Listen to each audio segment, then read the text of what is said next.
Rules Committee meeting to order. Melvina, would you give the invocation, please? Eroda glandi he jale jisi ohandes gyat no kohi.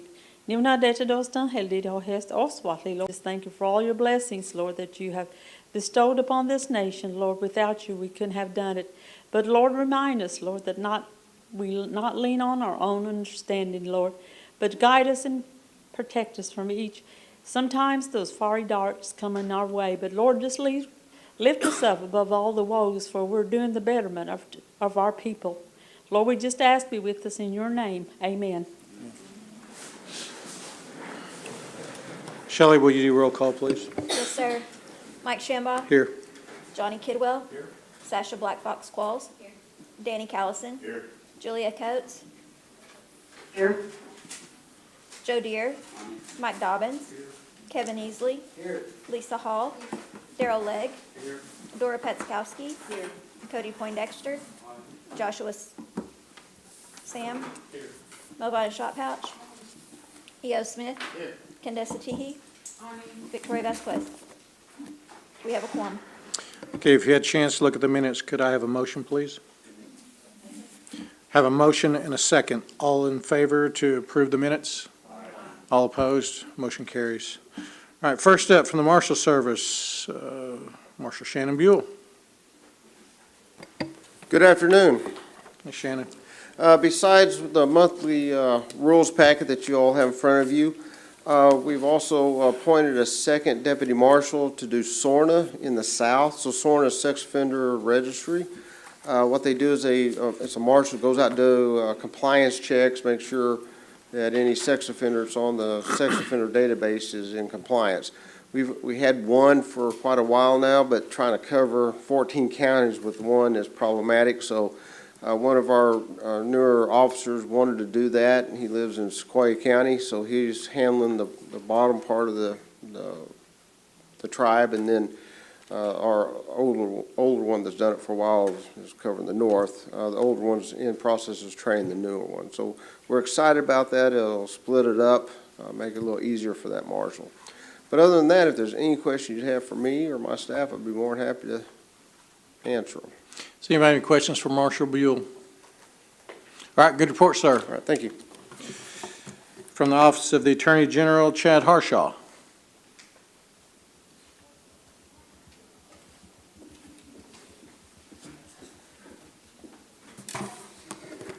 Good afternoon, ladies and gentlemen of the council. Oh, sir. A couple of updates to share. I know at the last full council meeting, this body approved the tobacco compact. Since that meeting, the compact has been executed and filed with the Secretary of State, so that is now valid and in force for the next 10 years. We have a bunch of matters that we are monitoring at the Cherokee Nation. We have litigation briefs that anticipate being filed in the Oklahoma Court of Criminal Appeals on some criminal justice issues that are related to McGirt, along with cases that we have pending in other jurisdictions. One of the primary priorities that I'm taking up with my office over the next month is the issue of the motor license compact. We've had some preliminary discussions on the negotiation side of that, and hopefully soon enough I'll have something to report back to this body. But that is, of course, one of the primary priorities that I'm taking up over the next month and have been over the past couple of weeks. So if there's any questions about any of the items that have came through council recently or any matters related to my office, I'd love to take them. Does anybody have any questions for General Harshaw? Councilman Deere. Hey, has there been any update on the Strobel case? So the Strobel case has been pending a decision by the Oklahoma Supreme Court. It's been fully briefed. We provided a papers to the court as an amicus party. Oral argument was held, and it is still pending resolution. It's been hanging out there for several months, and I anticipate that a decision will be coming soon, but there's no way to predict the time frame for the Oklahoma Supreme Court. Okay, and I just need to ask you some questions when we get off camera. Sure. Thank you. Thank you. Anybody else? I'd just like to say for you it was a good job that you did negotiating the tobacco compact, and you were the man who did it, right? That's correct. All right, good And job. I appreciate that. Yep, represent as well. All right, thanks, sir. Next up with FOIA and GRA is Gwen Terrapin.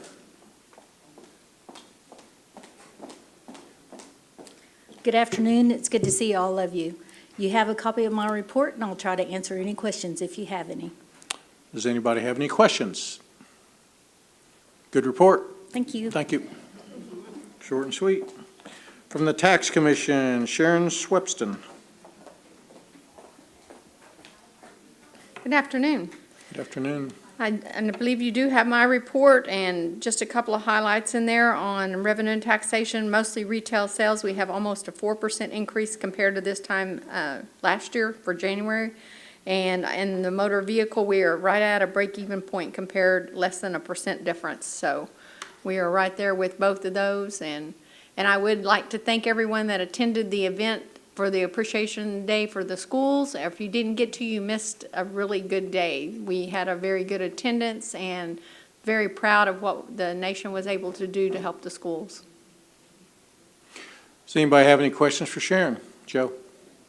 More of a comment. That was a great event, and I want to thank you, and I know the Catoosa team really well. But just tell your people they did a really great job, so we just need to get that tag compact redone and go on and keep you guys going. But you guys did a great job, and I want to thank you and your staff. Well, thank you. I appreciate that. All right. Anybody else? All right, thank you, Sharon. Thank you. All right, next up from the Gaming Commission, Audra Imdoff. Good afternoon. All right, you're gonna have to say your last name so I get it right next time. Imhoff. I kind of, you know. Yeah. Say it again? Imhoff. Imhoff. Well, that Yes. wasn't hard. Okay, go ahead.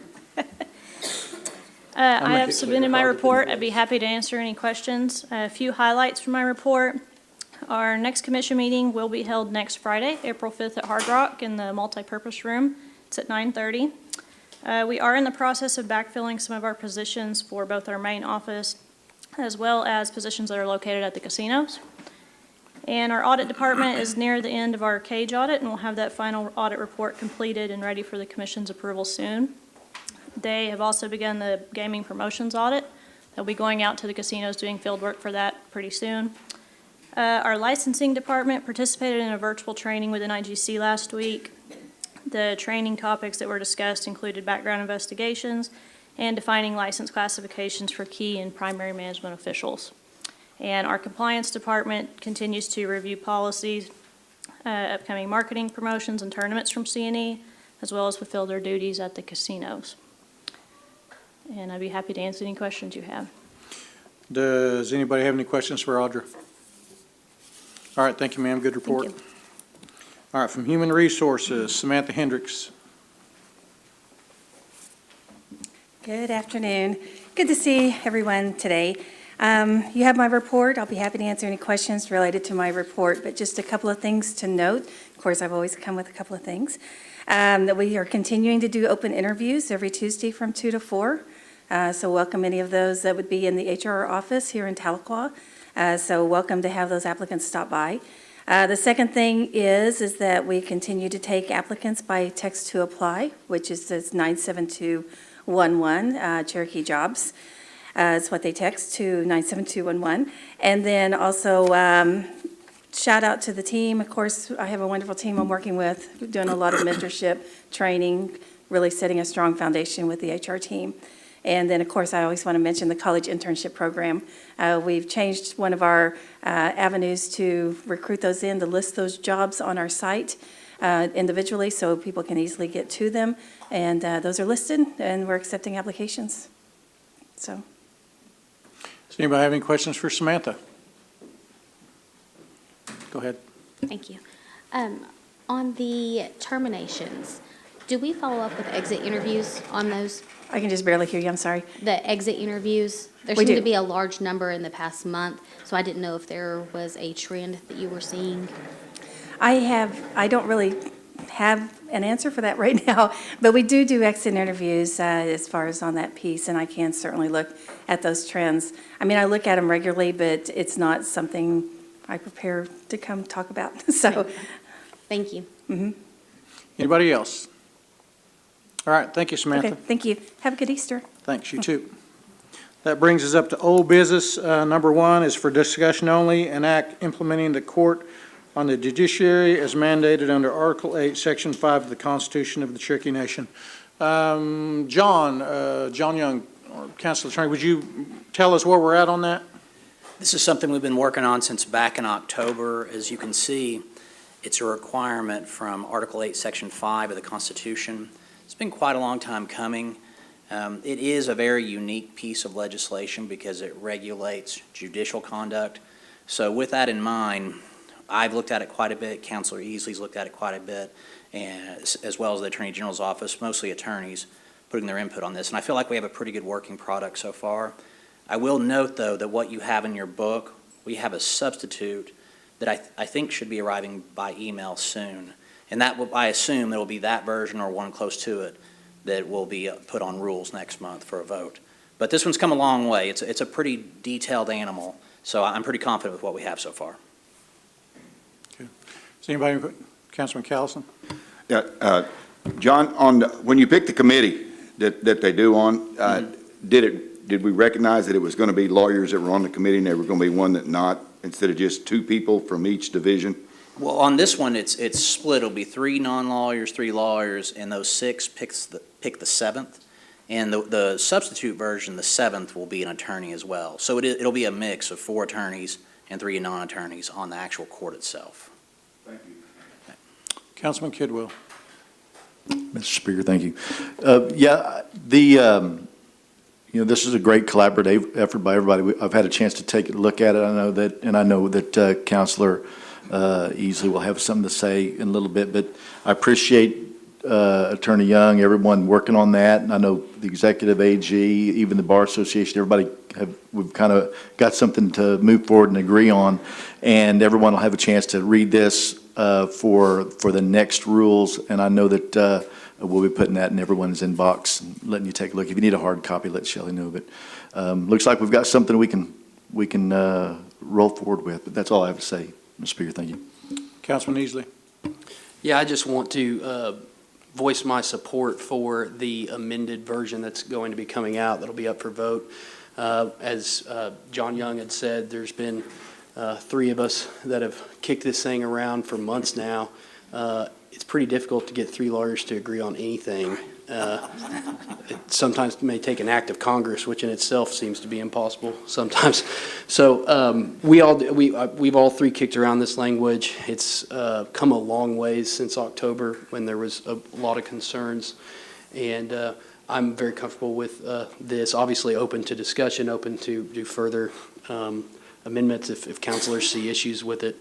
But Councilor Kidwell and myself have worked on this one at length, and I think it's in a good state now. Anybody else? All right. Thanks, John. Thank you.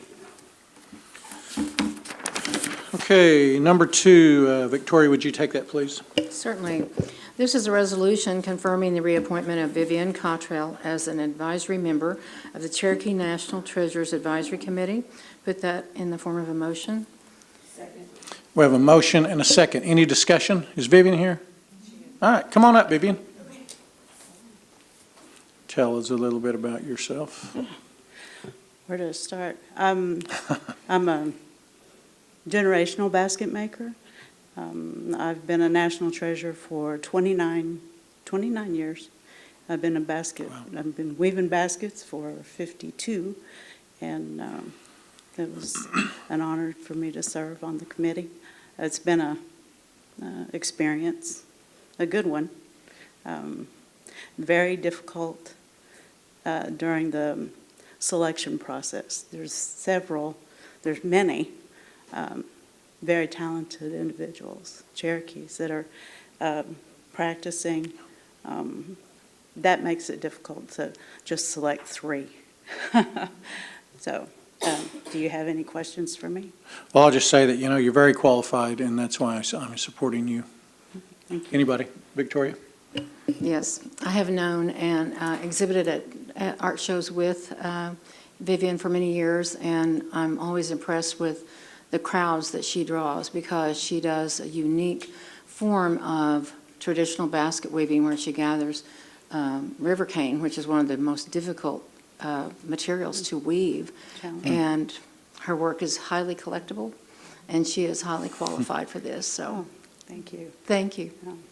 I apologize for not being here last month, I was attending the opening reception for the North Carolina Museum of Art exhibit to take shape and form. Awesome. Anybody else? All right, let's vote. All in favor? Aye. All opposed? All right, congratulations. Thank you. We're happy to have you. Thank you. All right, under new business, number 1, Councilman Teehee, would you take that, please? This is a resolution confirming the reappointment of Tanya Rozelle as a board member of Cherokee Nation Foundation, and I put this forward in the form of a motion. We have a motion and a second. Tanya, come on up. Same thing. Give us your spiel. Tanya Rozelle. I'm a retired teacher, 40 years, and I have a legacy. My grandmother was an original enrollee and almost lived to 101 years old, 2 months before she was before she passed. So I know she would be very proud of me that I've gotten to serve in this capacity, serving the students of Cherokee Nation. Does anybody have any question for Tanya? All right, all in favor? Aye. All opposed? All right, motion carries. And there's a scrivener's error. Okay. Pardon me? Or no, I'm sorry, it's not in the actual resolution, it was on the agenda. So never mind. Okay, all right, congratulations. Thank you, ma'am. Oh, what? I'd like to be added as a sponsor on that, too. Okay.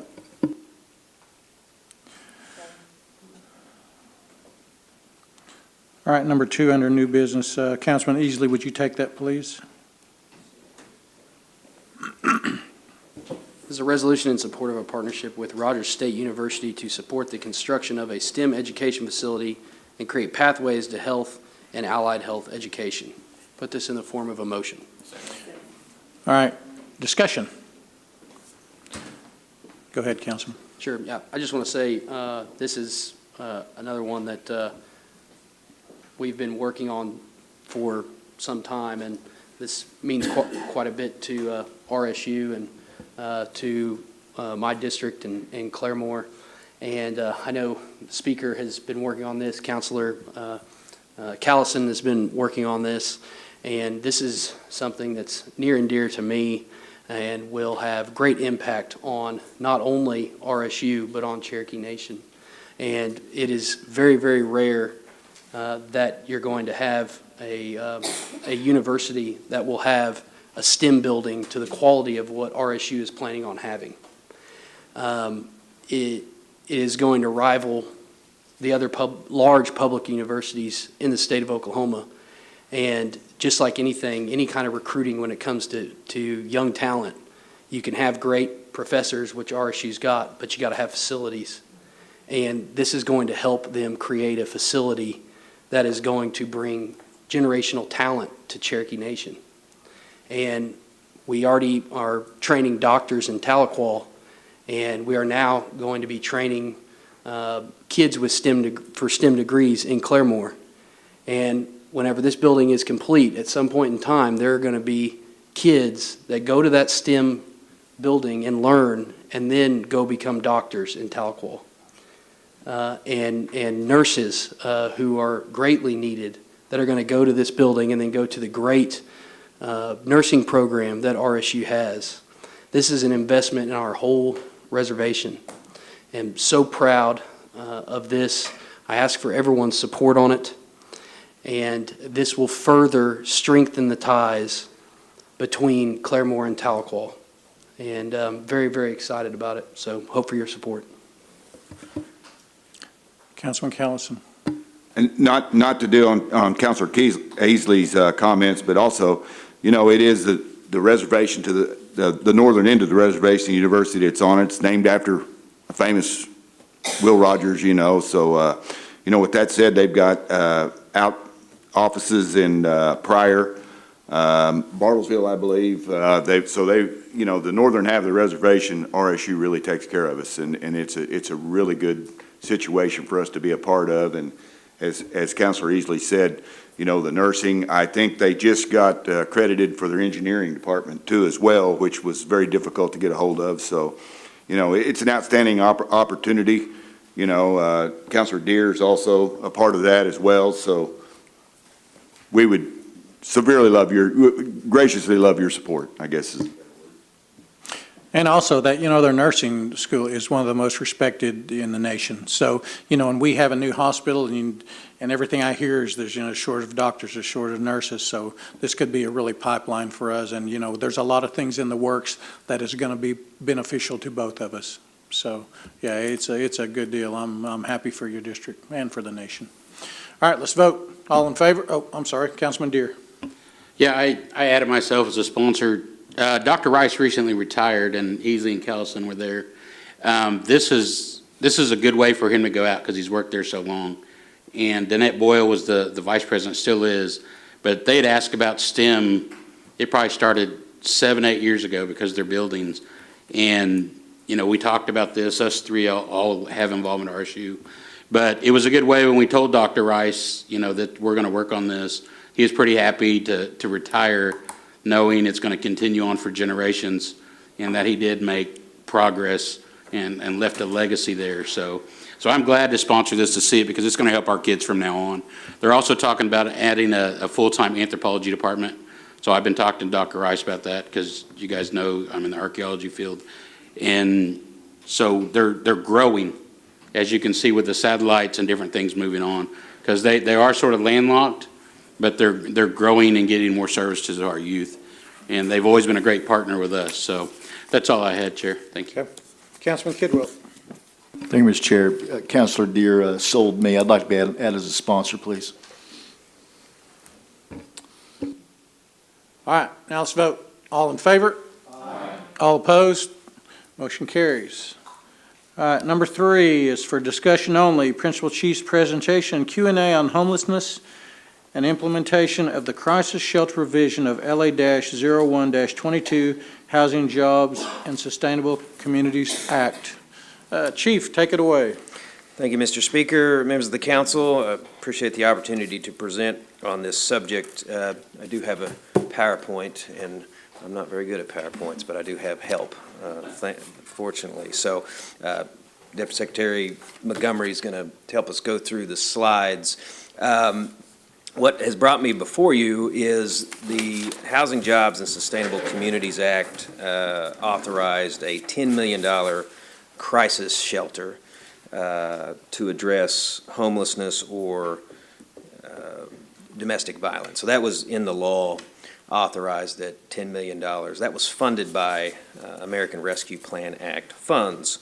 The other sort of action that has brought us to the issue of homeless shelter is we have an anti-poverty task force at the Cherokee Nation that was born of the original Respond, Recover, and Rebuild plan, which had as one of the areas of funding supported by the council addressing poverty. And we've had a number of great programs that have been resulting from that task force.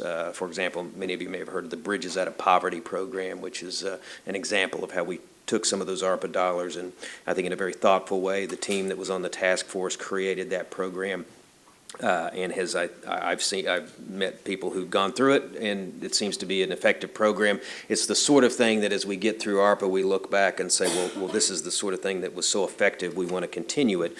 But the Anti-Poverty Task Force did address the issue of homelessness, which I tasked them with doing, and that dates back actually to 2020. So on the first slide, which was some definitions of unhomed, unsheltered, generational poverty, but I think we all kind of know it when we see it. And the truth of the matter is every community across the Cherokee Nation has some issue with homelessness, and there's a lot of factors involved in it. But again, we took a very thoughtful approach through the Anti-Poverty Task Force. I'm expressing this to you to let you know that it's been a period of years that we've been studying this, trying to get to a conclusion of what we should do to address it, in addition to the anti-poverty programs that we have at the Cherokee Nation, and to look at what we're already doing for people who are homeless. And as council members know, we already do a lot, and what we do right now is we provide temporary housing to stabilize someone who is without a home, and we get referrals from council members. Sometimes we get them directly from the citizens who are in need, and just like all of you, you run across people that are in a really desperate situation. Human Services ideally stabilizes them, and often it's a hotel voucher. And in an ideal world, that then shifts to the Housing Authority of the Cherokee Nation, and it's a more stable housing, perhaps rental assistance, perhaps a low-income rental unit, or some way of helping them. It's challenging. In fact, I think we have a stat in here, Tara Lee, don't we have a stat that of all the folks, think about all the folks you all send us and say these folks are homeless and we stabilize them. She'll correct me if I'm wrong, I think 10% we know go on to stable housing. That's what we know. It doesn't mean it's just 10% that gets in stable housing, but it's what we know in terms of they went to the Housing Authority was able to help them. And so there is a percentage of people that even go into this situation that they're in a crisis, we stabilize them, and then after the period of time that they're in a motel, which is sometimes a considerable period of time, we're not, for whatever reason, seeing them in stable housing. That's a real concern in any of your districts, anywhere in the country, but our concern, of course, is the reservation primarily. We will go ahead and go on to the Housing, Jobs, and Sustainable Community Act slide here, because I do want to home in on what that law said and what we're tasked with doing. So 2019, we passed Housing, Jobs, Sustainable Community Act. That was the initial $30 million, mostly for housing rehab, some for community building enhancements. 2022, this council reauthorized it. So when we're talking about $120 million for housing, that's what we're talking about. Huge amount of those dollars went to new home construction for landless and landed. It went to housing rehab. That's why you're seeing more in all of those categories. It went to help speaker services, so it's funding a lot of what we're doing in speaker services. Funded some other areas as well. There were some dollars in there authorized for low-income housing units. But $10 million for, and here's a quote from the law, crisis shelters to address domestic violence or homelessness.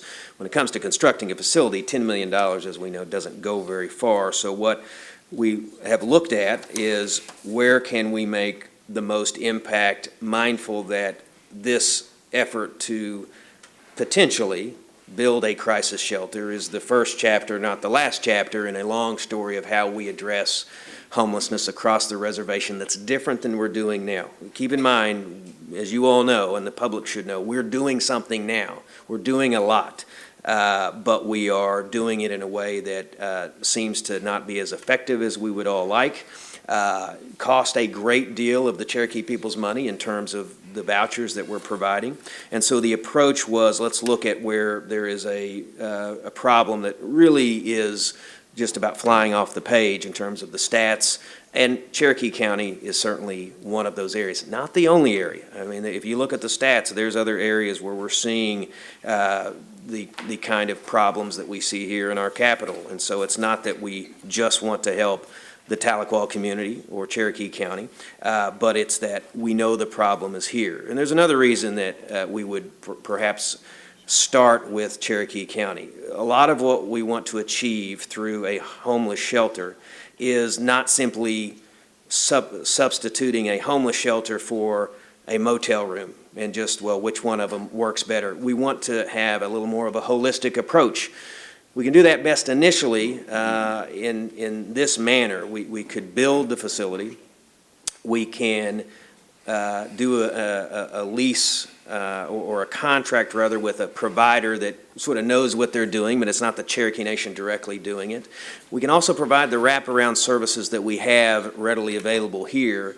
And I don't want to say it's an experiment, but it does seem to me that if we are successful, and as we learn as we go with a crisis shelter, that we look across the reservation and see where else we could do it, either on a partnership basis or a direct basis. But it does seem to me there's two reasons we shouldn't do nothing. We shouldn't do something different. One is that we've got a law that says it's authorized.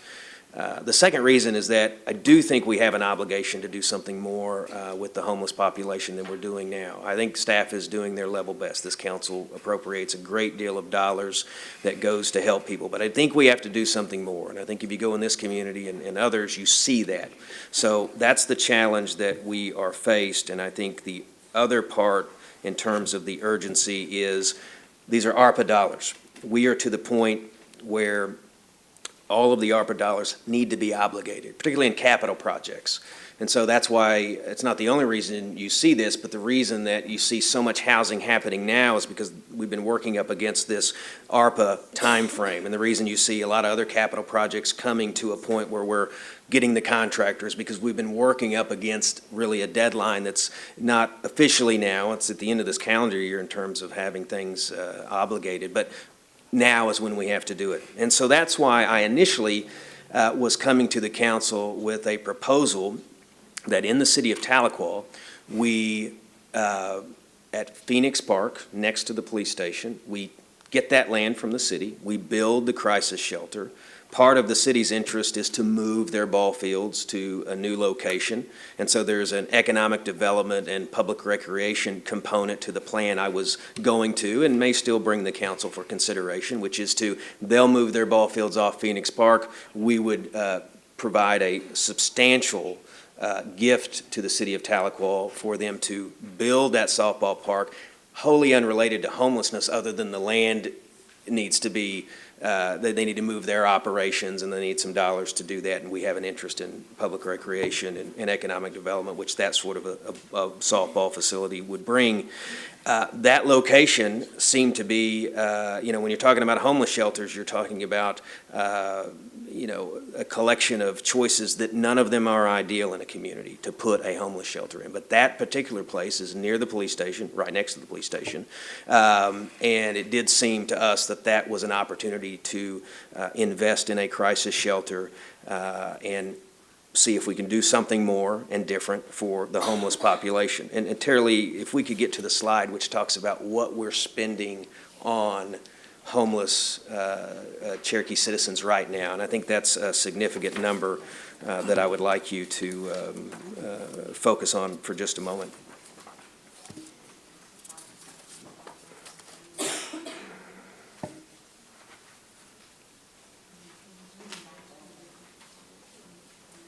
So I think I have it here in front of me. I guess it's on the screen now. So $522,000 FY23 in these vouchers. And think about how much that has to be, how big the problem is if you measure it by people that are coming into a human services office or that you refer to us. They have nowhere to live. And what do? We make sure they have a place to live. And it's a motel, and that's certainly better than what they're dealing with. And again, ideally, we bridge them into housing and services, but doing so out of motels is not, in my estimation, and I think in the estimation of our anti-poverty task force, the best approach to this. The better approach is a facility that's designed to care for these folks, bring the services in that they need, and get them on a more sustainable path than the numbers suggest we're doing now. So that is the basic problem, it's the basic proposition, and it's the basic pressure of time that we're operating under. I don't want to suggest that just because ARPA deadlines would come and go that we would say, well, we can't possibly do anything else on the issue of homelessness. That's not true. We're the Cherokee Nation. We've been doing things, leading in a lot of areas before anyone ever heard of ARPA, and we'll continue to do that after ARPA. But we do have an opportunity now to do something that I think would be meaningful. And we've got folks that have been working on this issue. Deputy Secretary Montgomery's been working on it. Anna Knight, I believe, is still here, and she's been working on it. They know and are much better versed than I am on the intricacies of the why would we take this approach. I'm here to tell you and to share this information with you that I feel the urgency based on the recommendations of the task force. And I feel the urgency as I go through this community. And then as I think about other communities where there is a problem, I think we ought to do more. We can't, though, in my view, let the fact that we have to take one step but can't take all the steps at once keep us from taking a single step at all.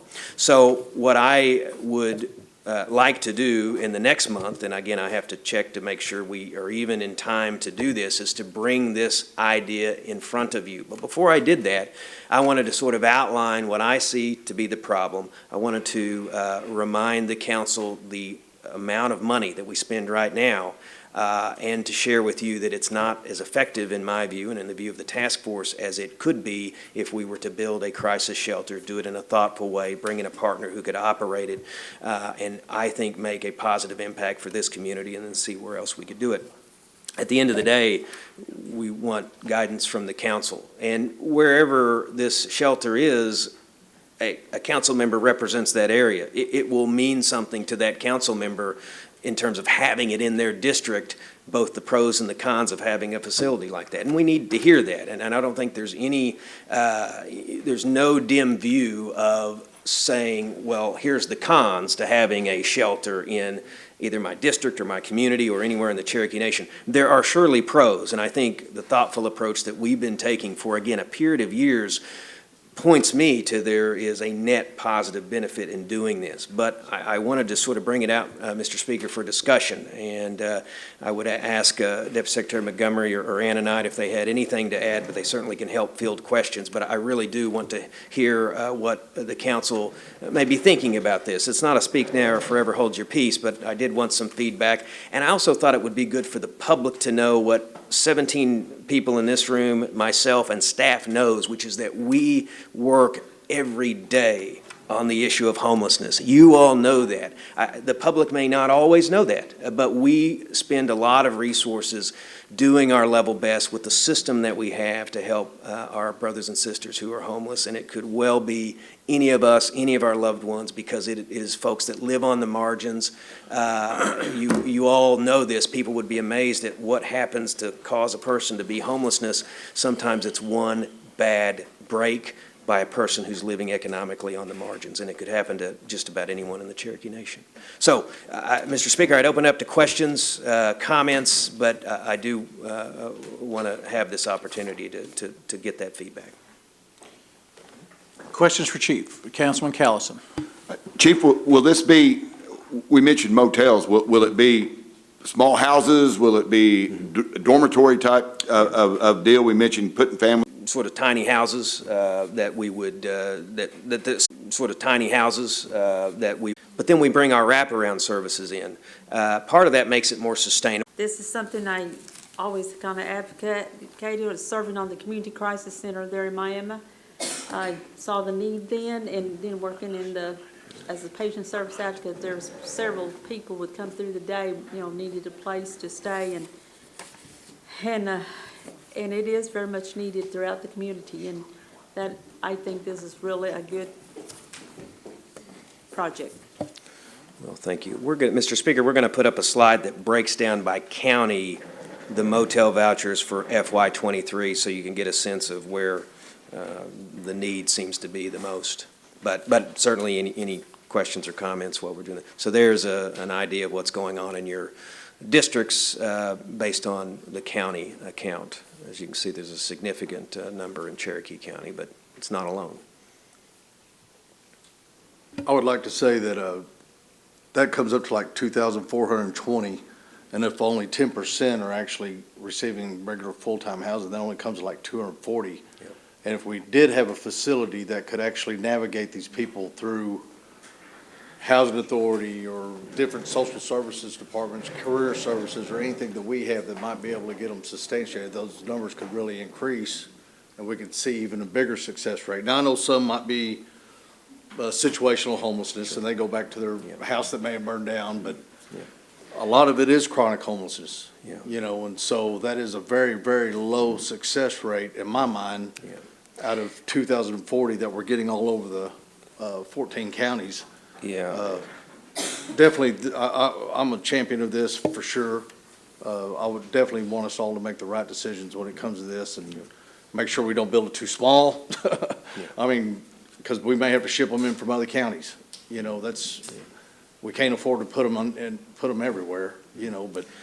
Yeah, and those are all good points that I'm thinking on as you're talking about them. Mindful that this doesn't completely make that percentage 100% or 90%, but it does seem to us that it gives us a better chance to, in a more comprehensive way, address this. Now, here's another significant point. The approach that would seem to be the best in a community is, particularly if we're using a provider to run this, is to serve the whole community. Now, you're familiar with our harm reduction program where we opened it up to everybody. We did that because the nature of the problem with drug misuse, drug abuse is that you got to try to help the community, and that's what we're doing here, and that's what our mobile clinic is doing.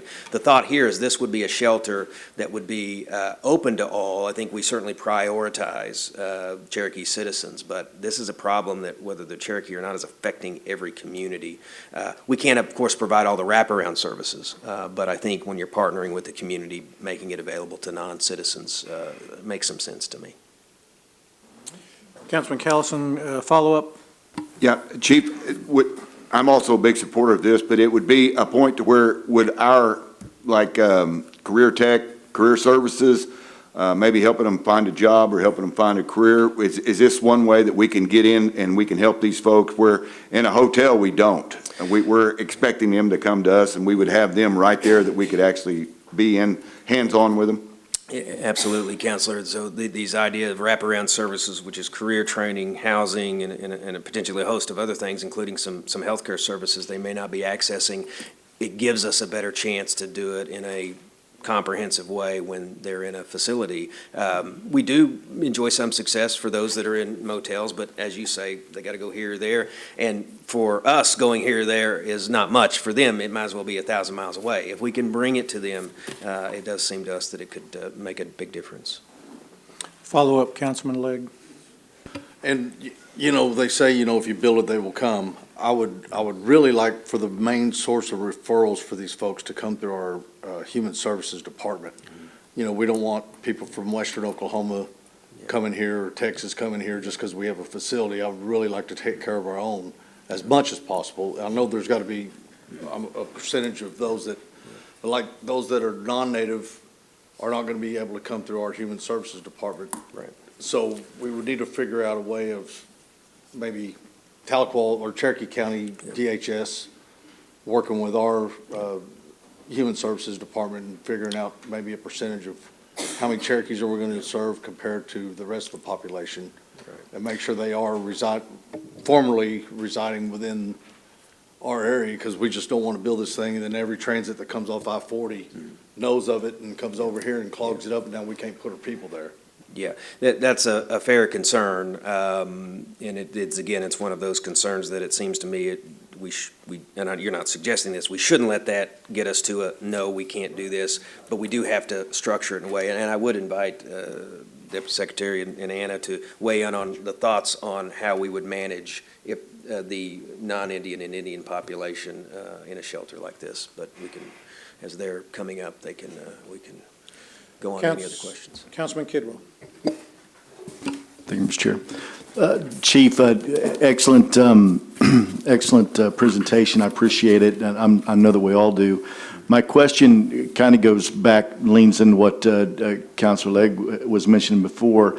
I've received 2 different calls on homelessness just in so many weeks, just over from the at-large area, closer to Tulsa. How do you anticipate?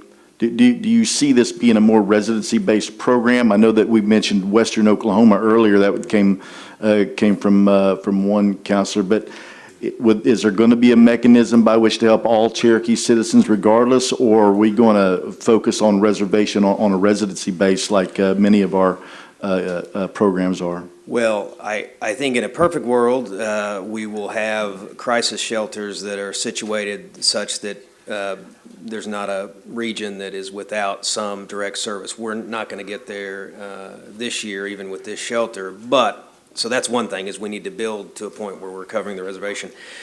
There should never be a time in which a Cherokee citizen from anywhere comes to the reservation and is without food, clothing, or shelter that we say, well, good luck. We just aren't that way. It does make it challenging to manage if we create a facility, and as Councilman's sort of, as we're brainstorming here, there's an influx of people. There's surely a lot of evidence about how accurate that is, but you as an at-large council member got one today, and you'll surely get more. We've got to manage resources. I don't want to be a government that is so cold that if a person's homeless and their physical address was Oklahoma City, then we tell them to hit the bricks. We're not going to do that, but we also have to manage things. So I don't have a complete answer to your question, other than it's the kind of a question that needs to be asked at this committee. I appreciate that, Chief. Valuable insight, one of which I share your answer there. I just, I know that we can't fix everything at once, but it's a great start, and I'm sure that we can grow it to be what we need it to be. Thank you, Mr. Chair. All right, Councilman Teehee. Yeah, I really appreciate the information that's been presented here today, and especially when you start looking at the costs that are already being put out on behalf of unhoused populations in our community. Because while we do have limited resources for unhoused people in Cherokee Nation, in Tahlequah specifically, the resources for families is really just not there.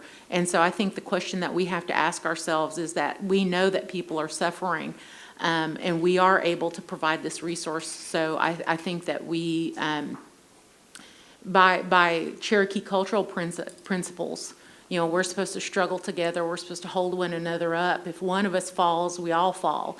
And these are individuals who have fallen on hard times. And we have the ability to step in with sort of the last gasps of some of this ARPA funding and construct something that could be very meaningful, that can not only be life-saving, but it will be life-changing for a lot of these families, because it's very difficult to gain access to stability with a 5-day hotel voucher.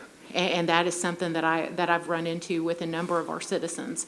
I don't want to say I get calls every week, but I get calls pretty often with people who are facing impending eviction, who have just been evicted, who are couch surfing, who, they're sleeping on someone's floor with their kids, they're sleeping in their cars, and trying to find services to meet those individuals' needs is extremely challenging. And the unhoused population is going to be here whether we have the crisis shelter or not. So we really need the crisis shelter. So I really appreciate all the information that's been presented. And while I understand, and I've heard concerns from my own constituents in District 2, that if we have resources here that are available for unhoused people, it's going to attract more unhoused people. Well, I don't know how accurate that perception is, but one thing I know that's true: we have Cherokees in poverty who are hurting and who need a roof over their head. And if we're able to make a start on helping to alleviate that problem, I think that we are bound and determined to do so. Mr. Speaker, and I appreciate the Councilor Tee's comments, and I agree with them. There was questions about sort of how we manage an Indian and non-Indian population, and I wonder if Deputy Secretary would speak to that. Thank you, Chief. We have had those conversations through the task force, and in figuring out how exactly we would manage a partnership like this. We talked about a group that knows how to operate a shelter, that we would look to them for guidance. And so in our conversations, we have the entirety of the task force has expressed that we feel strongly that 80% of the population of this shelter should maintain as Cherokee. And that would be so that we always have access to a place for someone that we would consider in crisis to be able to land. Now, it's always our goal that we don't turn people away. If we're not able to serve someone, which is true within the walls of this complex as well, we provide them external opportunities or external resources if for whatever reason they don't align with our policies, or we're not able to help them because maybe they're a non-native. And so I would just encourage us all to think along those lines when we're talking about who would be able to use the shelter, how we would make up the residency of the shelter, and that this would not be what some have referred to as your typical homeless shelter, right? This is a shelter that we are focused on citizens who we would consider to be in crisis, citizens who would come to us who need motel vouchers because they do not have a place to sleep today. That may change tomorrow. It may be situational homelessness. It may be chronic homelessness. There are a variety of different versions of homelessness that we see on the reservation and off. And one more to Councilor Kidwell's comment about if someone would be eligible to be in the shelter if they maybe were considered to be at large.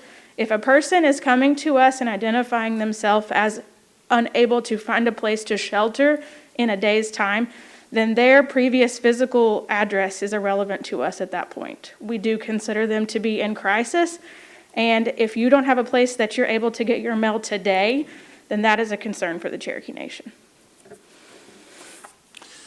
Okay, Councilman Hall. Yes, I was just curious, do you know of a crisis shelter that's set up like this? There's a crisis shelter in Muskogee that is a similar model. It wouldn't be the complete same model over there, but we toured that, and I don't know, the sort of the thoughtful approach they had to homelessness made some sense to us. So that's the thought. We can get into sort of what components look like a good shelter. The task force certainly looked into that. Okay, thank you.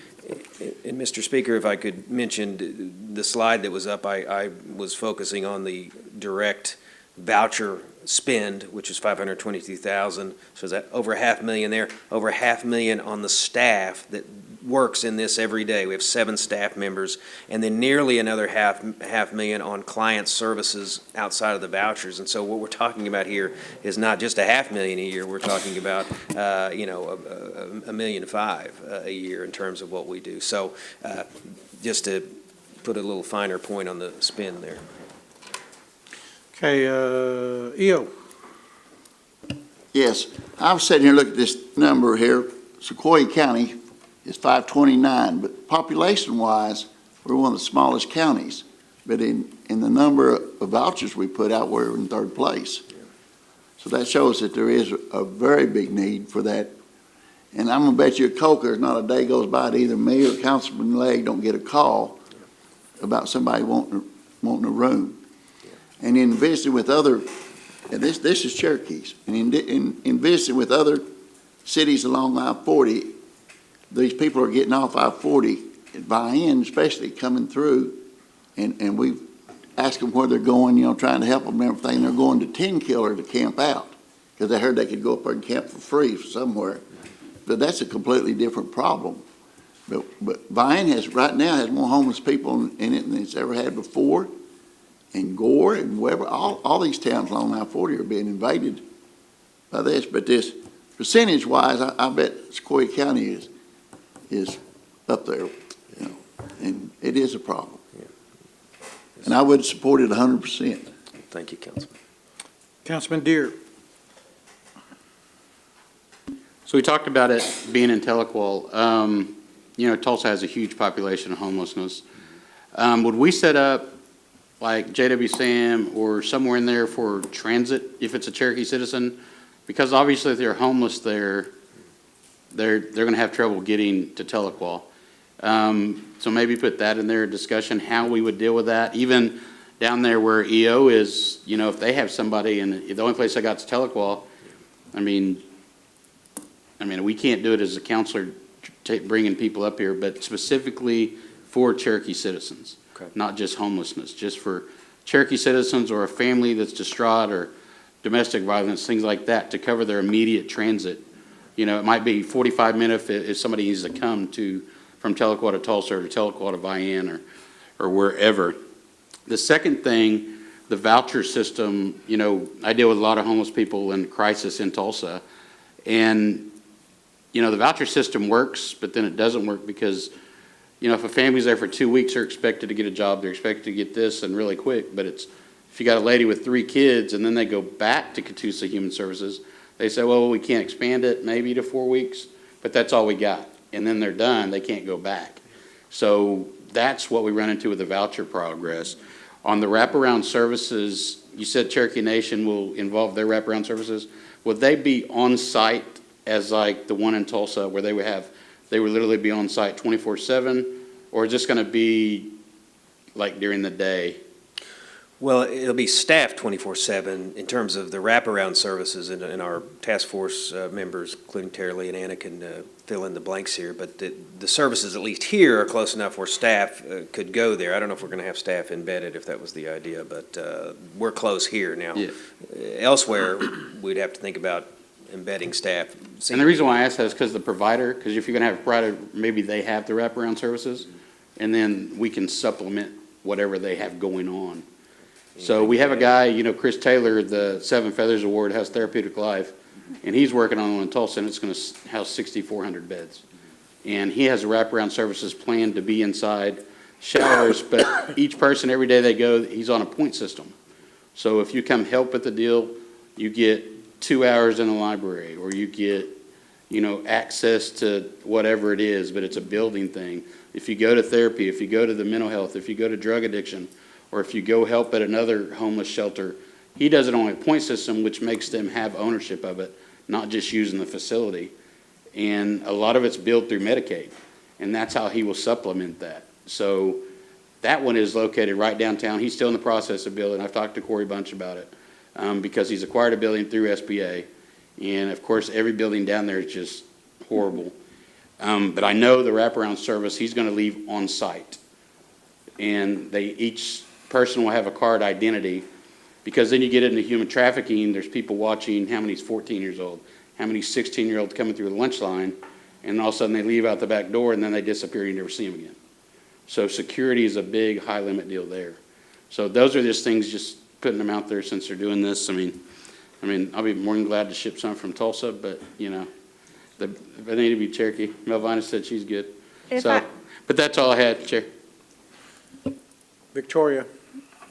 Yes, thank you. I'm not familiar with how these things are run, but I'm certainly in favor of this happening. I have a question about, what do you anticipate the maximum length of stay for this facility? I'd be happy to take that, Deputy Speaker. At this time, we're still looking at what a program would look like. I think every single person that walks in the door is going to be a little bit different. And so being able to give you a blanket length of stay at this time, I can't do that. But what I can tell you is we serve on a holistic approach in our human services offices, which you know, and we would attempt to do the same thing here and really look at each person and what their needs would be and build policies around those. Thank you. Thank you, Chair. Councilman Black Fox Qualls. Thank you, Speaker. Goodness, a lot of these have already been answered. To follow up with Councilman Legg and Kidwell, a lot of the concern that I hear from constituents is the transportation issue. And I don't know that there's going to be a fix for that, but a big concern is, you know, if they have an outstanding warrant from Cherokee County and they may be in the Panhandle or even another state, the problem that we currently see is that they're transported here to city limits and left. And so I think that was a concern as far as filling the shelter and having that need, you know, who we would be serving, and if this was going to solve all the problems that we're seeing. But also, to tap onto the safety issue, will there be background checks performed? You know, if we're going to be catering to families, having children in the shelter as well, how will we ensure that they're protected? Yeah, those are all fair questions, and I'll defer to Anna or Tara Lee, but we will not have an environment where we put children in harm's way, and there's ways that we can guard against that. The precise mechanism that the task force has thought about, I'll defer to them, but just rest assured, and you can share that with constituents, that we don't want a situation and won't have a situation where that happens. But Tara. I'll just add one thing on top, if you would allow that, Councilwoman. I would agree with Chief's comments. He's made it very clear to us that families are extremely important as we look to programming for this and even planning. It's in the center of the Chief's heart, it's in the center of the deputy's heart. And so when we look at what this crisis shelter will look like, it will address needs for families specifically. I don't know if I had occasion to explain to you when we first talked about it, that we'll have separate rooms for families and really identifying. Right now, the typical shelter, and I use that with air quotes on purpose, the typical shelter, you'll see a man's side and a woman's side, right? We know that families are not made up that way. I may have a mother with children. One of those children happens to be a male. it's not fair to separate those if you can help it. And so we'll be cognizant of those things, family makeups, and being able to be secure for children who may need to visit the shelter as a part of a family system. It will not be a situation, because it will not be built for that, for a child under the age of 18 to be in the shelter without a parent. I think we all can understand that, and I don't think that's what you were suggesting. But also, shelter protocols and shelter security is a very big concern of ours. We talked a little bit about fencing appropriate for being along the highway there, and how those things are being talked about now. Whether or not we'll need security on site full-time is still something that we're talking about. And who does that? Is that a function of a process that we can implement here? Is that something that we really look at as a new way to approach it? And so those conversations we're having, we're happy to take any feedback that you have. I know you have experience in the community and maybe some concerns that you can share that we can kind of delve into further, but know that we're very aware and cognizant of security concerns. One more to follow up as well. Can you elaborate more on the clause that, on the deed itself for that part of the land, a portion of it to remain as a park? Sure. A portion of it does have to remain a park. It's a big piece of property. It is, And so yes. the homeless shelter, as substantial as it will be, will take up a portion. And our read of the restriction is that park can take on a number of forms, including walking trails and things of that nature. So obviously, we want to make sure there's a separation from the homeless shelter function and the public park area, but that seems to be a good approach, some outdoor. Yeah, the AG has been looking at this issue too, but AG, any? So, as I understand, you're talking about the deed restriction issue on the shelter project that's being discussed. I've talked with the attorney for the city of Tahlequah about this issue. There's a larger parcel piece of that property with only a portion of it that has a restriction, and I don't believe that it would impact this project, and I don't believe that the intent of the deed restriction would be affected because of other uses of the property in other areas. Thank you. Councilman Sams. Thank you, Chair. I think this is a great start. I know I've spoke to Deputy Montgomery there on this quite a bit. I know me and Cody, we probably weekly we get a call about someone needing a place to go, more so transitional living type. Either the house burned down or they're evicted and they just need that little window to get themselves back on the feet. And I think this is a great start. Many of the questions I had have been answered, so I got in line a little late. But like I said, I'm on board on this project 100% because I believe just because of the housing crisis we do have throughout the United States, even there's many people that are just trying to find a place. I mean, I think this is a great start for those that are right there, like you said, living on those margins and have that emergency where they need somewhere to go, where they have kids and they really don't have a place to go. And we come across that quite often here, unfortunately. And I think this is a great step. Yeah, thank you, Council. Councilman Poindexter. After reading through this and hearing everyone talk, I don't know how to follow up with all of that. No, it all sounds amazing, and I think it's great, and it's something that we all definitely need. And looking at the statistics, Adair County was #1 in terms of poverty, and we definitely recognize that and see that. And one thing we deal a lot with on the definitions is generational poverty.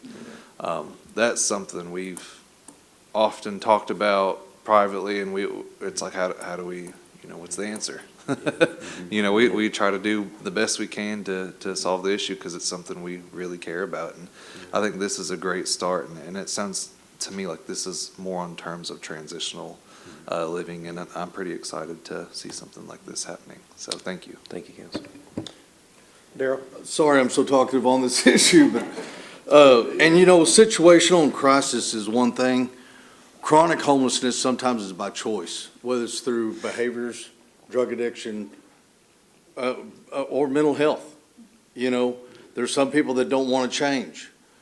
We don't want this facility to become a day center where they can come and eat all they want to, the Zuzus and Wham Whams, and then go back out and do a big shot of fentanyl.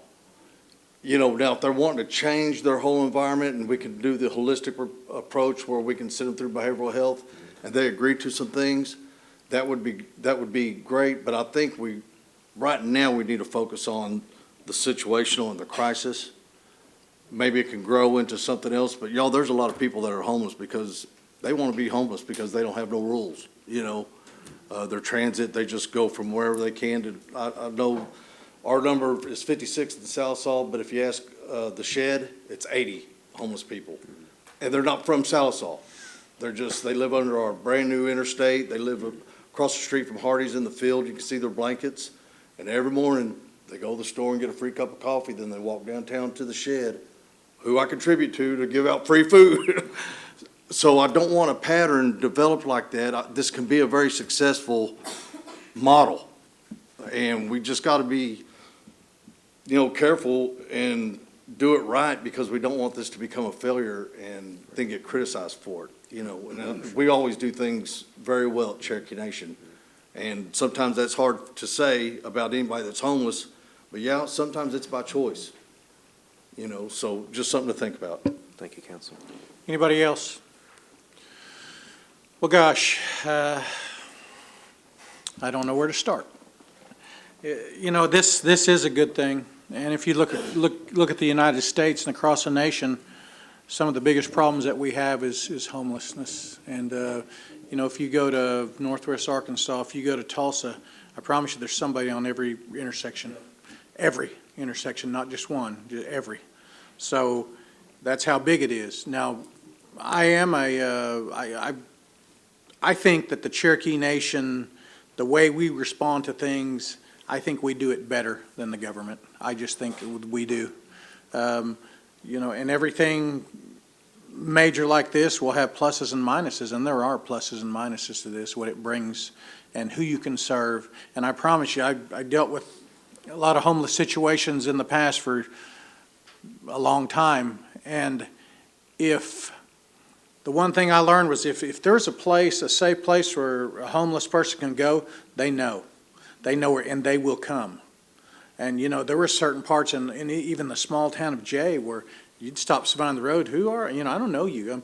Well, you know, I'm from Adair County, but, you know, I hear there's a safe place to stay. Somebody takes those people in, and you'd go in there, there'd be 10 or 15 people.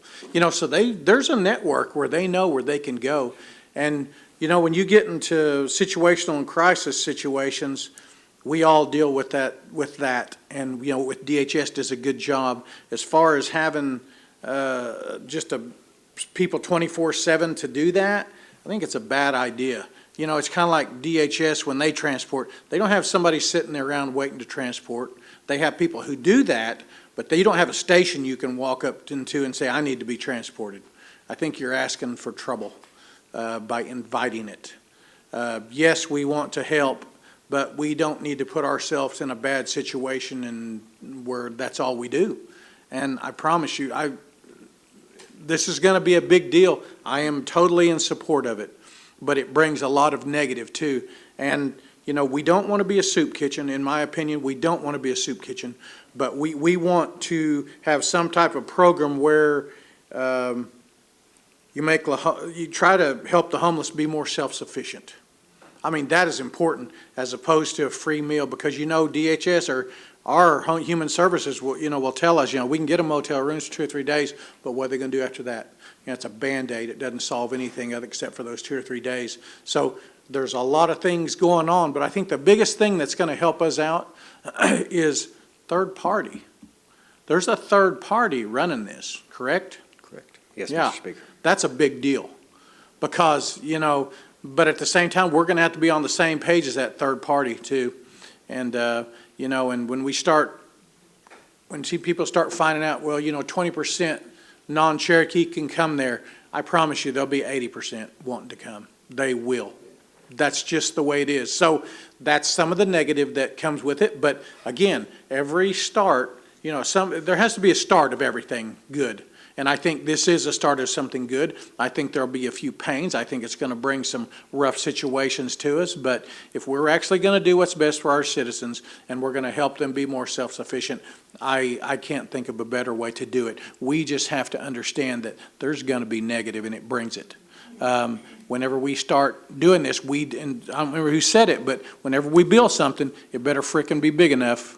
And whatever you think is big enough is not. Yeah. It has to be bigger. I've seen too many buildings where, what you thought would house 500, you need 750 or 1,000. So hopefully we can take that into account. Chief, I think it's a good thing. Something has to be done, and it has to start somewhere. So, I support it. I just think we need to have our eyes wide open to what the negative side of it will be, and it's just going to have to be dealt with. Mr. Speaker, thank you, and thank you to members of the council. For next Rules Committee meeting, we'll bring forward the legislation that we've got prepared. We'll also bring some additional information on how this facility could operate. Obviously, can't put the cart before the horse, but there has been thought put into that, and we can bring that as well. So we would bring that next month because the pressure of time is very real on ARPA spending. Thank you, Mr. Speaker. Thank you, sir. Okay.